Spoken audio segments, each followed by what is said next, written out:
अहम खबर आपको दें कि सिंध हुकूमत ने निगरान वज़ीर-ए-आला के लिए जस्टिस रिटायर्ड मकबूल बाकर और मुमताज़ अली शाह के नामों पर गौर शुरू कर दिया। मज़ीद तफसीलात जानते हैं, डॉन न्यूज़ के नुमाइंदे खावर हुसैन हमारे साथ मौजूद हैं।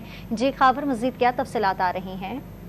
जी, सिंध में निगरान हुकूमत का मामला है जिस पर अब सिंध हुकूमत ने जस्टिस रिटायर्ड मकबूल बाकर और साबिक चीफ सेक्रेटरी मुमताज़ अली शाह के नामों पर गौर शुरू किया है। पीपी क़यादत ने सिंध हुकूमत से मजीद एक नाम मांगा है, जिसके बाद सिंध हुकूमत के तीनों नामों पर पीपी क़यादत हतमी फैसला करेगी और फिर वज़ीर आला सिंध मुराद अली शाह और अपोजिशन लीडर राना अंसार की आइंदा हफ्ते मुलाकात होगी।